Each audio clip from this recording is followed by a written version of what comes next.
Have you ever been to a masquerade ball? I have been to a little kid's masquerade ball. It was for I think it was a kindergarten class. I'm pretty sure it was kindergarten class. And so we wore these little paper masks that we got to create ourselves. And it was so much fun. It was just what happened when we put on the little mask and we knew who everyone was. And yet we could step into this character we wanted to be. I was walking down Party City last week, and I love walking around Party City. I love seeing all the decorations. I like the inspiration.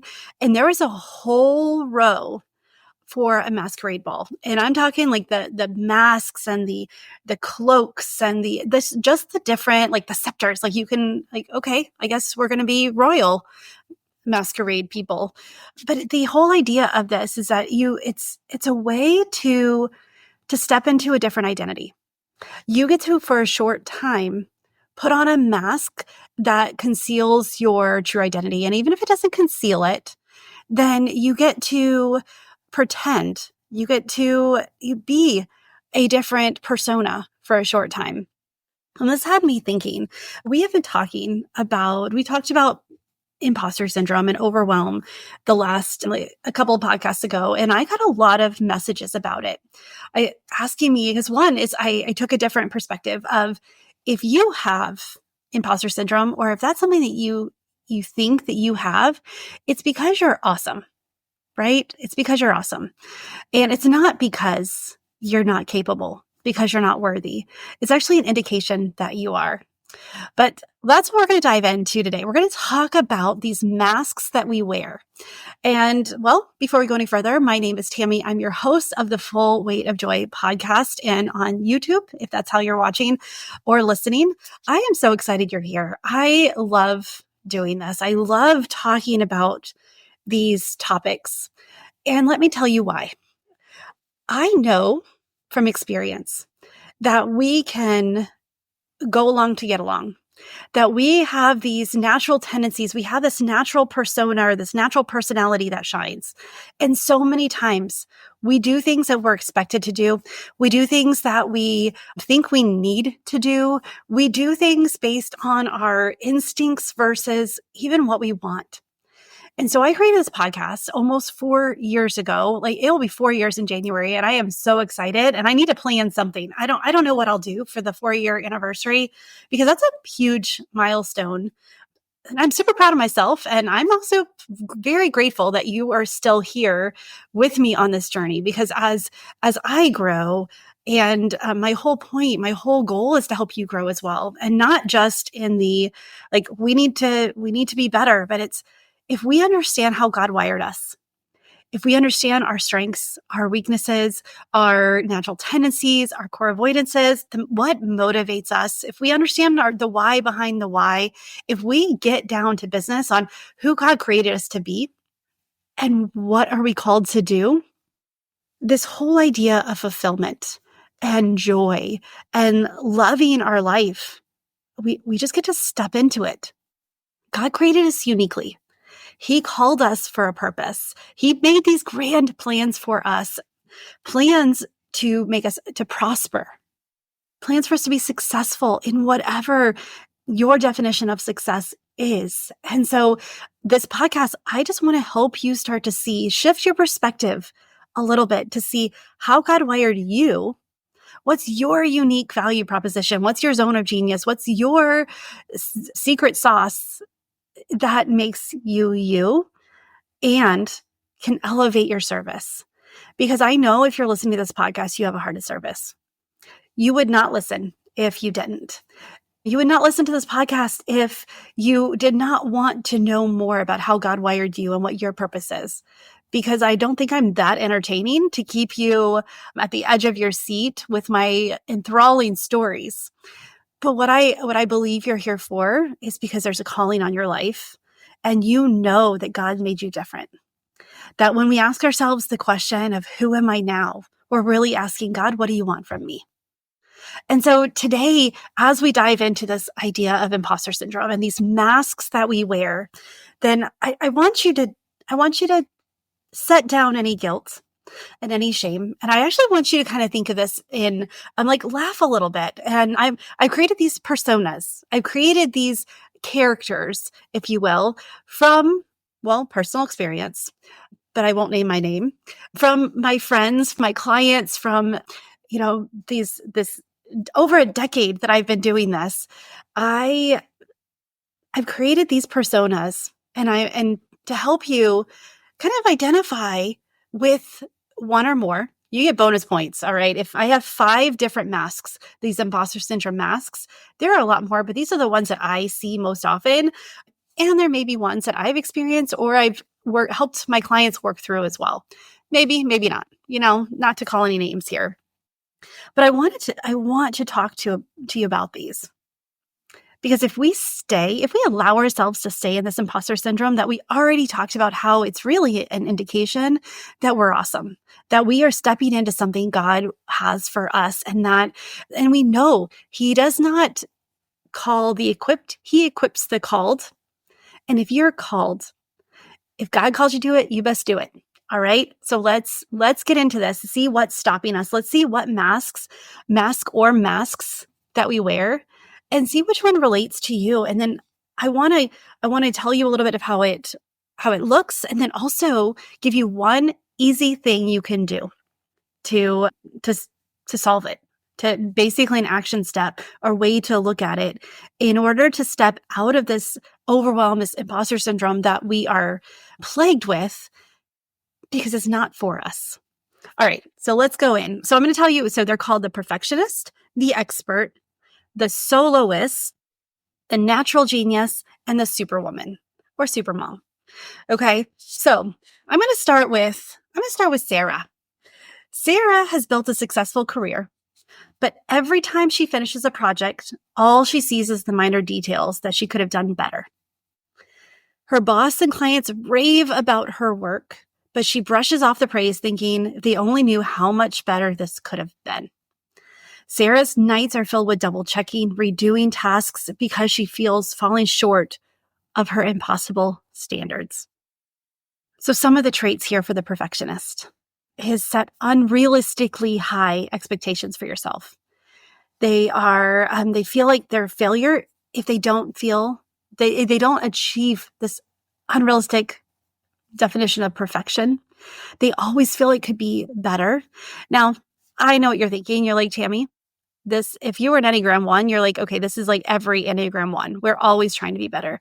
Yes, and yes, this may be some of the things that over my course of my life, I have experienced and things that I've dealt with, but also some of my friends too. But it constantly focusing, like it manifests in, you're constantly focusing on the flaws, your shortcomings, the mistakes. You have struggling with delegating and feels like nothing is ever good enough. So this is the perfectionist mask. This is the imposter syndrome that we see here, is the fact that you're never worthy you're never capable of getting it right or good enough. And so the solution here is simple. It really is. It's focus on progress over perfection and celebrate small wins. Nothing new, nothing that is egregious, that's not the right word, nothing that is transformational. And then it is, though. When I started focusing on my small wins, my daily small wins and gratitude, and those I write separately. I have my things I'm thankful for, and then I'm also celebrating my small wins. When I started doing that, this whole idea of being worthy or being capable started to go away, because I could see I don't know everything. And this perfectionist and Sarah, who I'm describing here, she doesn't even need to know everything. That's why you have a team. That's why you have God. Like, we're not expected to know it all. And so just focus on the progress, the small steps over the perfection. Perfection is not our goal anyway. It's not possible. All right. So the next one is the expert. So I'm going to talk about Emily, the overprepared mom. She's the mom that everyone turns to for advice. She's also the one that everyone turns to get things done. Whether it's about parenting hacks, meal planning, school activities, she's constantly researching the latest trends in education and reading parenting books. But she still feels like she's falling short. When her child's teacher asks her to lead a workshop for other parents, Emily hesitates, thinking, what if they ask something I don't know? And they realize, what if they realize that I'm not as knowledgeable as I appear or as they think? So do you know an Emily? Do you know this mom who, like, she is just naturally gifted and she has this air about her, and yet she never feels like the expert she is. And yet she is already the expert, and she doesn't need to strive. Like, it comes naturally, and she can still work to learn it. Like, we don't need to know everything. We have this great thing called the internet that we can learn anything at any time. You want to learn how to speak French? Go to the internet. If you want to learn how to change a car tire, go to the internet. If you want to learn how to create a funnel or start a business, go to the internet. Like, we have the internet. We also have people who can even help us faster than the internet can, just not at 24/7. But some of the traits that this expert holds is they feel like they must know everything before they're credible or qualified. Before they're equipped, they have to know everything about everything.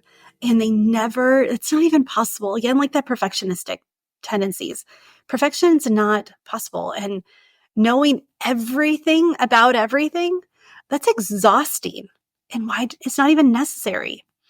And so this manifests in hesitation, procrastination to take action until they've mastered a skill or topic, and afraid to admit when they don't know something because they're afraid that you're going to see them as a fraud. You're going to see them and be like, oh, yeah, she's not as good as she thinks. And can I be honest? There are people who are going to think negatively, who are going to want you to fail or want you to fall short. Those people are not our concern because it's really saying about them, not about us. It's hurt people. And so they want to focus on other people's flaws so they don't look at their own. The next one, the soloist. All right, the soloist. Oh, sorry. What's the solution? What's the solution for this expert is embrace learning and growth as a journey. It's not a requirement for worthiness. God calls us to be worthy. He gives us his worthiness. We don't get it on our own. So we get to rest in that. So learning and growth. If someone asks you a question, have you ever asked someone a question and they didn't know the answer? You know the person who's making it up, and you also know the person who's like, it's a really good question. I'm going to find out and I'm going to get back to you. Be the second person, because I know that if they say that to me, that means they're looking it up so I don't have to. And two, it's like, oh, this is another conversation I get to have with them. This will be fun. It's not like, oh, I knew it. She does not know everything. I can't trust what she says. No, that's not it at all. But I know that she will find the right answer. I can trust that. Okay, the soloist. The soloist, Mia. She runs her own business and is a pro at getting things done, checking things off the list. You see her doing things online. She's got all the reels. She's got all the posts. She is after it, and she gets it all done on her own. She avoids asking for help because she's worried that people might think she's incapable. Even when she's drowning in work, she refuses to delegate, convincing herself that if I don't do it myself, it won't be done right. Okay, so I won't give away the next podcast episode, but I'm going to tell you a little bit about it here because we're going to talk about 3 things to stop doing right now and 3 things to start doing to step into your genius, to step into your calling. I haven't come up with a name for this podcast yet, but I already wrote the outline, and it does include stop doing it all yourself. Okay, so just that's a little bonus. Like, come and listen to it because it's going to be good. But Mia feels like she has to be everything. How many times have you had a project and you didn't ask for the help you needed simply because you didn't want people to think you couldn't handle it? I know that I've had jobs where asking for help or Being seen as incapable is one of the first things that gets you demoted, gets you first things taken off of a project or someone else given something in front of you. And I know that that's a terrible place to be. And so when you are running your own business, like, what are your goals? Did you want a business so it can run your life? Or did you want this side gig, this ministry, this whatever your thing is, so you can have the life that you want? Having a business that you want is part of that. And so it manifests, the traits are, they believe they must do everything themselves to prove their value, to prove that they are, well, this goes into also the expert and they know it all and the perfectionistic tendencies. Like they do it because they can do it best. They don't want to be seen as incapable and they want it done right. And so I just better do it myself. So it manifests in struggles to ask for help or collaboration, viewing needing support as a sign of weakness. I'm just going to ask you this. If someone asks you for help, is your first thought as, man, she is so weak. Look at her asking for help. No, it's not. When I'm asked for help, it makes me so happy. It is like, it brings joy to my heart because I get to serve. I get to help. I get to help maybe someone else's life easier. Well, let me tell you, the flip side is you asking for help from someone else also helps them feel worthy and capable and loved and needed and wanted and all the things. If you don't feel like someone is weak asking you for help, stop thinking that it's weak for you to ask for help. There's no double standards here, ladies. All right. The blessing we get from asking for help, like we can give other people a blessing by letting them help. Let other people have the blessing just because you know that you want it as well. You want to be asked for help. And so the solution here is recognize the strength in community. God talks about a strand of three it can't be broken, and like going with your brother, like pick a partner and go with it. Though I am a solo entrepreneur, I have my business. I am the business owner, and I do the main, like I am the leader in my business. I have a VA who helps me with tasks. I also have a mastermind of amazing women who I meet with weekly that also we share ideas. We help each other because we all have different strengths. And so it's like, oh, let me find that out for you. Oh, this is here. Let me send you this article I wrote. I don't go it alone, even though I'm a solopreneur, and neither should you. Okay. So the next one, the natural genius. We're talking about Rachel, who is the naturally good mom, who Rachel has always praised for how easily she picks up new skills, whether it's cooking, crafting, organizing birthday parties. But now her oldest child is struggling in school, and Rachel doesn't know how to help. Instead of reaching out for advice or resources, she feels paralyzed, thinking, if I can't figure this out on my own, maybe I'm not a good mom after all. We've all had those moments where we can teach our kids, we can help our kids, our spouses, our friends. We can only do so much when it comes to somebody else. There's free will. So your kids are not going to pick the right choice all the time. Your kids are not going to do everything that you think that they should do, even though you know it's best for them. And I'm speaking from experience here. And I'm speaking, having a teenage, having an 11th grader, how we're looking for, like, let's start making decisions for the future. Or maybe not making decisions, but let's start, like, what are our options? We all do things that question, maybe I'm not a good mom after all. People who aren't good moms don't ask themselves this. So that's a sign right there that it's because you care so much. Imposter syndrome does not show up if you don't care. And so as Rachel is this natural genius where it's motherhood comes so easy for her. And we all know those moms, but they also struggle. Like it's okay to struggle. Struggle is part of life. And so the traits kind of feel like a fraud if they don't succeed effortlessly on the first try. Parenthood, that's why we have multiple kids, right? Because we don't get it right the first time. Heck, we probably don't get it right the third, fourth, fifth, sixth. I have friends who have like 10, 11, 12 kids. And I look and I'm like, man, they've got it all together. And then I listen to their struggle. I don't judge them for it. It just reminds me that we're all human and I can support them. Maybe not in parenting, but maybe I can support them in in, her specifically in a different way. Give her some time, give her some help, give her a meal, like take something off her plate, like for a short time. There's other ways to support. Just because you don't have it all together doesn't mean you're not a good mom, or just because not everything comes naturally to you doesn't mean you're not a good mom. So it manifests and avoids challenges that require significant effort, believing that their worth is tied to their innate talent. If I have to work at it, then I'm not actually good at it. We're called to grow. We're called to stretch ourselves. We're called to get out of our comfort zone. If you don't stretch and grow, and if you don't fall, then what do we need God for? Like, He's there. He wants us to bring, and He did give you a natural genius. Let me just preface this. Let me just talk about this for a moment, because this is what I find with my clients is we go and we discover what your natural genius is. We've all got it. And we don't have to worry about, like, it's so great once you figure out what you're naturally good at, because then you don't have to worry about that anymore, because you can see that that's a gift that God's given you. You get to lean into it. You do get to find books or more, there's other people who are further along. You can find out what they're doing or what they're doing with it. Doesn't mean that you can set it and forget it, but it's natural, and we can still fall.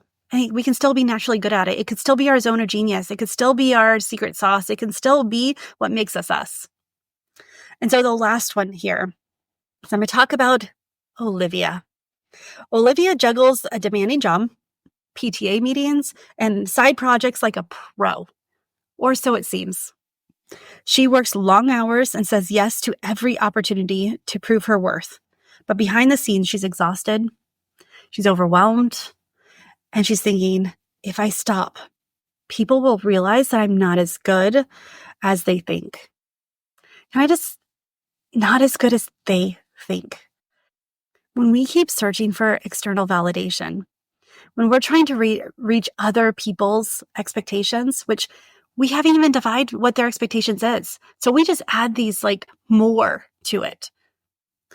That this superwoman, the trait feels like they need to juggle everything perfectly and constantly prove that they can do it all. And this manifests in burnout, overcommitting, over-delivering, beyond what they're capable of. And they're over-delivering to compensate for a feeling of inadequacy. They feel like they're never going to be good enough. They see Rachel over there who's killing at being a mom and living in her genius, and then like, man, I need to be a good mom too. Then they see Mia, who's a businesswoman, and she's a pro at getting things done. And poor Olivia is like, well, I have my job. I'm also a PTA mom, and I'm on like several boards. I work at my church, and I can I like to do these side projects. I like to refurnish furniture. And so it seems like she's got it all together, but she's exhausted trying to prove that she's good enough. And so this is, I think I missed the solution for the natural genius. Okay, I'll come back to that. And I apologize. I have it in my notes in order, and yet I still missed it. See? Not perfect. I don't have it all. I have it literally written down in order, and I still missed it. But it's okay, because you know what? You're still listening, and I will give it to you, and then it will be fine. We don't have to get it right. We don't have to get it perfect. We don't have to have it look a certain way. And so when we feel like this superwoman, when we feel like Olivia, and there are times that I felt like Olivia, that I felt like if I don't appear to have it all together, then people are going to know how tired I am. So I put on a brave face and I do all the things. And when I stop to ask myself, what is it all for? I realized that the relationship I wanted with my kids, it's not even there. It's not as deep as I wanted. And so the manifest says burnout from overcommitting and over-delivering to compensate for feelings of inadequacy. You're not inadequate. God has called you. He is equipping you. And your natural zone of genius is right there. You don't have to do everything to be worthy. You're already worthy. And so the solution for this one is to set healthy boundaries and redefine success beyond constant productivity. Redefine success based on what you want your life to look like.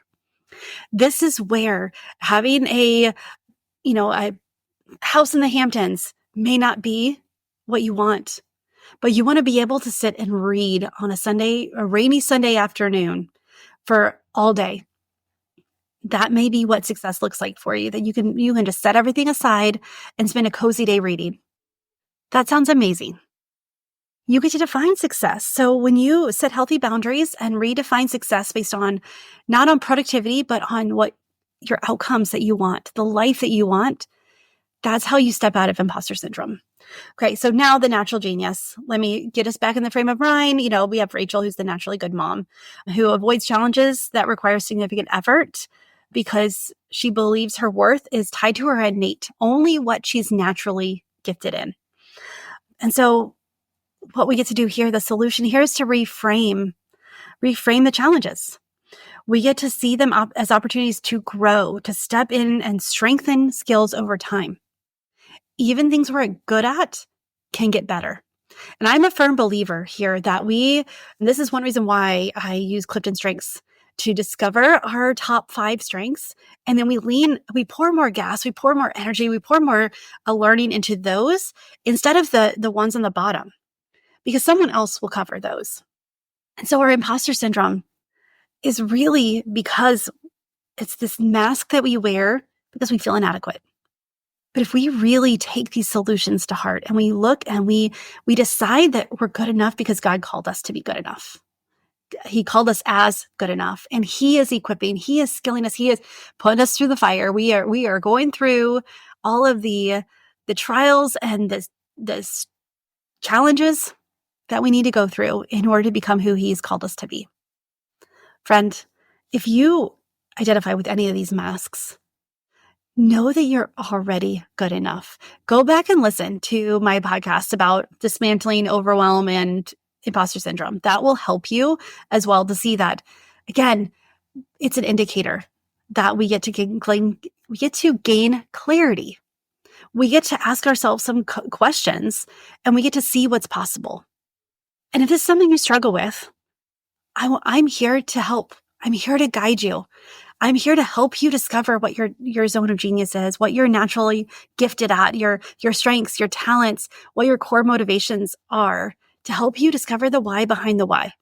I have a special offer for 3 spots. And actually, I have 3 calls this next week. So I have a feeling that at least one of the spots are going to be taken. And so get on my calendar.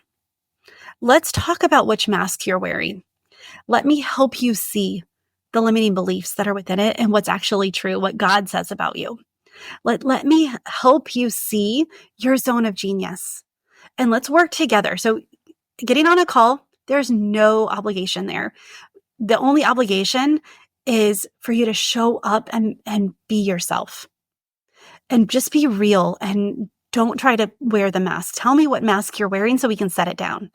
And then the next step is to let's figure out how we can work together.